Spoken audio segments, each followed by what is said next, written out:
A Caminho da Luz, História da Civilização à Luz do Espiritismo, pelo Espírito Emmanuel, psicografado por Francisco Cândido Xavier. Capítulo 10. A Grécia e a Missão de Sócrates. Nas vésperas da maioridade terrestre.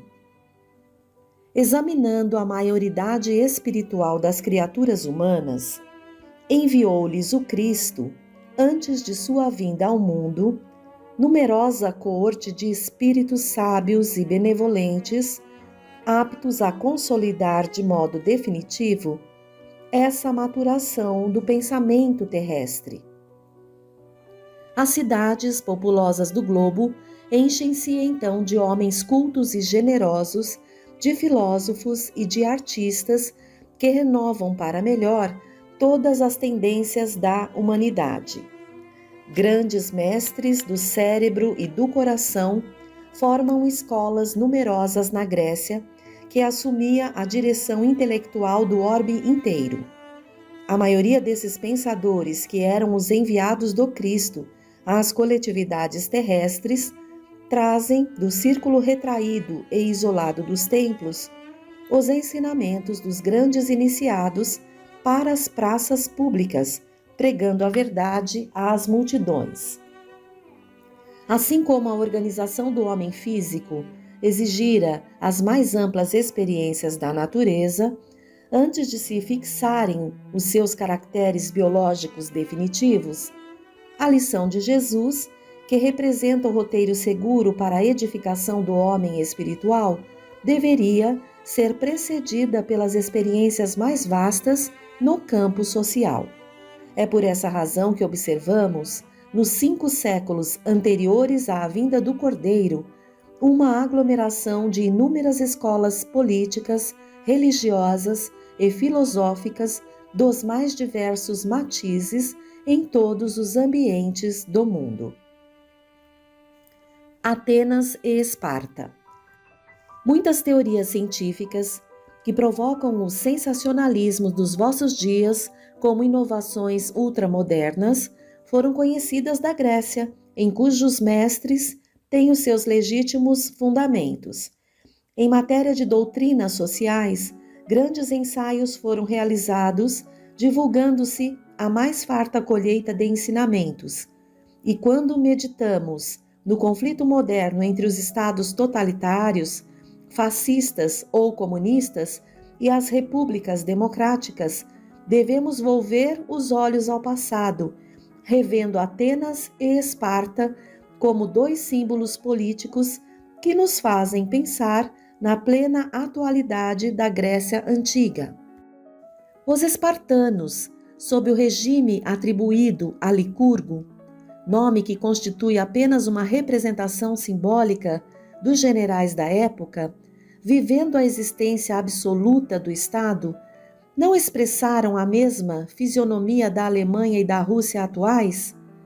A legislação de Esparta proibia o comércio, condenava a cultura, cerceando o gosto pessoal em face das bagatelas encantadoras da vida e do sentimento, decretou medidas de insulamento, maltratando os estrangeiros, instituiu a uniformidade dos vestuários, incumbiu-se da educação das crianças através dos órgãos do Estado, mas não cultivava a parte intelectual, abalando todo o edifício sagrado da família e criando, muitas vezes, o regime do roubo e da delação, em detrimento das mais nobres finalidades da vida.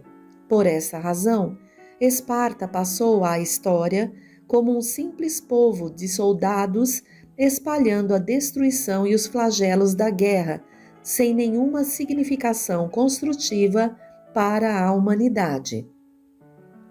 Atenas, ao contrário, é o berço da verdadeira democracia, povo que amou profundamente a liberdade, sua dedicação à cultura e às artes iniciou as outras nações do culto da vida, da criação e da beleza. Seus legisladores que, como Solon, eram filósofos e poetas, reformaram todos os sistemas sociais conhecidos até então, protegendo as classes pobres e desvalidas, estabelecendo uma linha harmônica entre todos os departamentos da sociedade, acolhendo os estrangeiros, protegendo o trabalho, fomentando o comércio, as indústrias, a agricultura. Lá começou o verdadeiro regime de consulta à vontade do povo, que decidia em assembleias numerosas todos os problemas da cidade venerável. E é fácil reconhecer aí o início das democracias modernas que agora se organizam nas transições do século XX para a repressão de todas as doutrinas nefastas da força e da violência. Experiências necessárias. Semelhantes experiências no campo sociológico foram incentivadas e acompanhadas de perto pelos prepostos de Jesus, respeitadas as grandes leis da liberdade individual e coletiva. O mundo precisava conhecer a boa e a má semente nas grandes transformações de sua existência. A exemplificação do Cristo necessitava de elevada compreensão no seio da cultura e da experiência de todos os séculos transcorridos e, sem embargo, das lutas renovadoras que a antecederam no orbe, há 2 milênios que o Evangelho do Mestre espera a floração do perfeito entendimento dos homens. A Grécia. Ao influxo do coração misericordioso do Cristo, toda a Grécia se povoa de artistas e pensadores eminentes no quadro das filosofias e das ciências. É lá que vamos encontrar as escolas itálica e eleática, à frente do fervoroso idealismo de Pitágoras e Xenófanes, sem esquecermos igualmente as escolas jônica e atomística com Tales e Demócrito, nas expressões do mais avançado materialismo. O século de Péricles, chegando a um apogeu de beleza e de cultura, com os elevados princípios recebidos da civilização egípcia, espalha os mais soberbos clarões espirituais nos horizontes da Terra. Poucas fases da evolução europeia se aproximaram desse século maravilhoso. O Salvador contempla das alturas essa época de elevadas conquistas morais, cheio de amor e de esperança. O planeta terrestre aproximava-se da sua maioridade espiritual, quando então poderia ele nutrir o coração humano com a sementeira bendita da sua palavra. Envia, então, às sociedades do globo o esforço de auxiliares valorosos nas figuras de Ésquilo, Eurípedes, Heródoto e Tucídides, e, por fim, a extraordinária personalidade de Sócrates, no intuito de realizar o coroamento do esforço decidido de tantos mensageiros. Sócrates. É por isso que, de todas as grandes figuras daqueles tempos longínquos, somos compelidos a destacar a grandiosa figura de Sócrates na Atenas antiga. Superior a Anaxágoras, seu mestre, como também imperfeitamente interpretado pelos seus 3 discípulos mais famosos, o grande filósofo está aureolado pelas mais divinas claridades espirituais no curso de todos os séculos planetários. Sua existência, em algumas circunstâncias, aproxima-se da exemplificação do próprio Cristo. Sua palavra confunde todos os espíritos mesquinhos da época e faz desabrochar florações novas de sentimento e cultura na alma sedenta da mocidade. Nas praças públicas, ensina à infância e à juventude o formoso ideal da fraternidade e da prática do bem, lançando as sementes generosas da solidariedade dos pósteros. Mas Atenas, como cérebro do mundo de então, apesar do seu vasto progresso, não consegue suportar a lição avançada do grande mensageiro de Jesus. Sócrates é acusado de perverter os jovens atenienses, instilando-lhes o veneno da liberdade nos corações. Preso e humilhado, seu espírito generoso não se acovarda diante das provas rudes que lhe extravasam do cálice de amarguras. Consciente da missão que trazia, recusa fugir do próprio cárcere, cujas portas se lhe abrem às ocultas pela generosidade de alguns juízes. Os enviados do plano invisível cercam-lhe o coração magnânimo e esclarecido, nas horas mais ásperas e agudas da provação. E quando a esposa, Xantipa, assoma às grades da prisão para comunicar-lhe a nefanda condenação à morte pela cicuta, ei-la exclamando no auge da angústia e desesperação: Sócrates, Sócrates, os juízes te condenaram à morte. Que tem isso? Responde resignadamente o filósofo. Eles também estão condenados pela natureza. Mas essa condenação é injusta, soluça ainda a desolada esposa. E ele a esclarece com um olhar de paciência e de carinho. E quererias que ela fosse justa? Senhor do seu valoroso e resignado heroísmo, Sócrates abandona a terra, alçando-se de novo aos páramos constelados, onde o aguardava a bênção de Jesus. Os discípulos. O grande filósofo que ensinara à Grécia as mais belas virtudes, como precursor dos princípios cristãos, deixou vários discípulos, dos quais se destacaram Antístenes, Xenofonte e Platão. Falaremos apenas deste último para esclarecer que nenhum deles soube assimilar perfeitamente a estrutura moral do mestre inesquecível. A história louva os discursos de Platão, mas nem sempre compreendeu que ele misturou a filosofia pura do mestre com a ganga das paixões terrestres, enveredando algumas vezes por complicados caminhos políticos. Não soube, como também muitos dos seus companheiros, conservar-se ao nível de alta superioridade espiritual, chegando mesmo a justificar o direito tirânico dos senhores sobre os escravos, sem uma visão ampla da fraternidade humana e da família universal. Contudo, não deixou de cultivar alguns dos princípios cristãos legados pelo grande mentor, antecipando-se ao apostolado do Evangelho antes de entregar a sua tarefa doutrinária a Aristóteles, que ia também trabalhar pelo advento do cristianismo. Provação coletiva da Grécia. A condenação de Sócrates foi uma dessas causas transcendentes de dolorosas e amargas provações coletivas para todos os espíritos que participaram dela na medida justa das responsabilidades pessoais entre si. E é em razão disso que, mais tarde, vemos o povo nobre e culto de Atenas fornecendo escravos valorosos e sábios aos espíritos agressivos e enérgicos de Roma. Eles iam nas galeras suntuosas, humilhados e oprimidos, sem embargo das suas elevadas noções da vida, do amor, da liberdade e da justiça.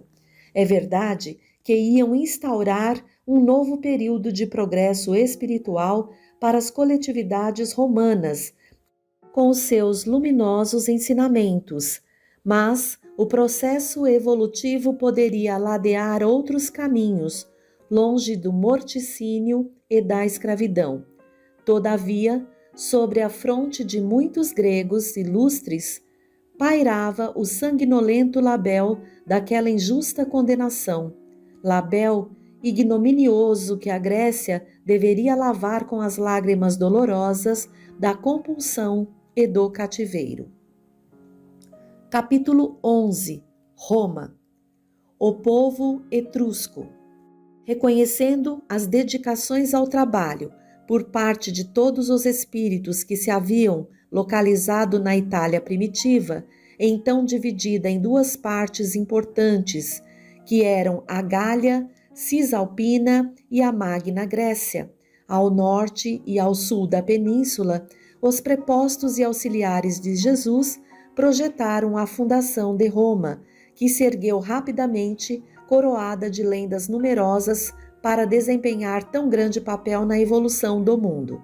A esse tempo, o Vale do Pó era habitado pelos etruscos, que se viam humilhados pelas constantes invasões dos gauleses. De todos os elementos que formaram os ascendentes da Itália moderna, eram eles dos mais esforçados, operosos e inteligentes. Nas regiões da Toscana, possuíam largas indústrias de metais, marinha notável, destacado progresso no armanho da terra e, sobretudo, sentimentos evolvidos que os faziam diferentes das coletividades mais próximas. Acreditavam na sobrevivência e ofereciam sacrifícios às almas dos mortos, venerando os deuses cujas disposições em cada dia presumiam conhecer através dos fenômenos comuns da natureza. Atormentados e desgostosos em face das lutas reiteradas com os gauleses, os etruscos decidiram em tentar vida nova e, guiados indiretamente pelos mensageiros do invisível, grande parte resolveu fixar-se na Roma do porvir, que então nada mais era que um agrupamento de cabanas humildes e desprotegidas. Primórdios de Roma. Defendida naturalmente pelo adensamento constante de população, a cidade mergulhou as suas origens numa corrente profunda de histórias incessantes e maravilhosas, onde as figuras de Enéas, de Réa Sílvia, de Rômulo e Remo assumiram um papel saliente e singularíssimo. A verdade, porém, é que os etruscos, em grande maioria, edificaram as primeiras organizações da cidade, fundando escolas de trabalho, transportando para aí as experiências mais valiosas dos outros povos, criando uma nova terra com o seu esforço enérgico e decidido. Lá encontraram eles as tribos latinas rannenses, titienses e lúceres, congregadas para a edificação comum, das quais assumiram a direção por largos anos, construindo os alicerces das realizações futuras. Quando Rômulo chegou, seus olhos já contemplaram uma cidade próspera e trabalhadora, onde fez valer a sua enérgica inteligência. Mas não faltou à posteridade o gosto de tecer-lhe uma coroa lendária e fantasiosa, chegando-se a afirmar que a sua figura fora arrebatada no carro dos deuses, com destino ao céu. Influências decisivas. Desnecessária será a autópsia da história nos seus pontos mais divulgados e conhecidos. Quando o nosso único propósito é esclarecer o entendimento do leitor quanto à direção do planeta que se conserva, de fato, no mundo espiritual, onde o Cristo vela incessantemente pelo orbe e pelos seus destinos. Todavia, para fundamentar nossa asserção acerca das influências etruscas nos primórdios de Roma, somos levados a recordar a figura de Tarquínio Prisco, filho da Etrúria, que trouxe à cidade grandes reformas e inúmeras inovações em todos os departamentos da sua consolidação e de seu progresso, lembrando, entre as suas muitas renovações, a construção da Cloaca Máxima e do Capitólio. Seu sucessor, Sérvio Túlio, era igualmente da sua família. Este dividiu todo o povo das cidades em classes e centúrias, segundo as possibilidades financeiras de cada um, desgostando os patrícios a esse tempo já organizados, em virtude de essa reforma apresentar-se dentro de características liberais, não obstante as suas finalidades militares. Onde, porém, mais se evidenciam as influências etruscas, nas organizações romanas, é justamente na alma popular, devotada aos gênios, aos deuses e às superstições de toda a espécie, que seriam multiplicadas em seus contatos com a Grécia. Cada família, como cada lar, possuía seu gênio invisível e amigo, e, na sociedade, alastravam-se as comunidades religiosas, culminando no Colégio dos Pontífices, cuja fundação remonta ao passado longínquo da cidade. Esse colégio foi depois substituído pelo Pontífice Máximo, chefe supremo das correntes religiosas, do qual os bispos romanos iam extrair mais tarde o Vaticano e o Papado dos tempos modernos. Os romanos, ao contrário dos atenienses, não procuravam muitas indagações transcendentes em matéria religiosa ou filosófica, atendendo somente aos problemas do culto externo, sem muitas argumentações com a lógica, e foi por isso que, com a evolução da cidade, o Panteão, seu templo mais aristocrático, chegou a possuir mais de 30.000 deuses. Os patrícios e os plebeus. Depois dos últimos Tarquínios, que procuraram intensificar os poderes militares da realeza, proclama-se a República, que fica governada por 2 magistrados patrícios assistidos pelo Senado. Grandes medidas são executadas para consolidar a supremacia romana, mas as classes pobres, oprimidas pelas mais ricas, que gozavam de todos os direitos, revoltaram-se em face da penosa situação em que as colocavam as possibilidades da ditadura preconizada pelos senadores, em casos especiais, com poderes soberanos e amplos em todas as questões da vida e morte de cada um.